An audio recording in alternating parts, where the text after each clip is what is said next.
ദൈവമേ, എനിക്ക് ന്യായം പാലിച്ചു തരണമേ. ഭക്തികെട്ട ജാതിയോട് എൻ്റെ വ്യവഹാരം നടത്തണമേ.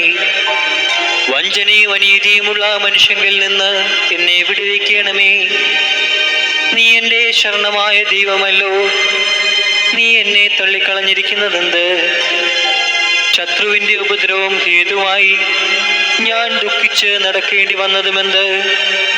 നിന്റെ പ്രകാശവും സത്യവും അയച്ചു തരണമേ. അവ എന്നെ നടത്തുമാറാകട്ടെ. നിന്റെ വിശുദ്ധ പർവ്വതത്തിലേക്കും തിരുനിവാസത്തിലേക്കും അവ എന്നെ എത്തിക്കുമാറാകട്ടെ. ഞാൻ ദൈവത്തിൻ്റെ പീഠത്തിങ്കലേക്ക്, എൻ്റെ പരമാനന്ദമായ ദൈവത്തിങ്കലേക്ക് ചെല്ലും. ദൈവമേ, എൻ്റെ ദൈവമേ, ഇന്നരം കൊണ്ട് ഞാൻ നിന്നെ സ്തുതിക്കും. എൻ്റെ ആത്മാവേ, നീ വിഷാദിച്ച് ഉള്ളിൽ ഞരങ്ങുന്നതെന്ത്? ദൈവത്തിൽ പ്രത്യാശ വെക്കുക. അവൻ എൻ്റെ മുഖപ്രകാശ രക്ഷയും എൻ്റെ ദൈവവുമാകുന്നു എന്നിങ്ങനെ ഞാൻ ഇനിയും അവനെ സ്തുതിക്കും.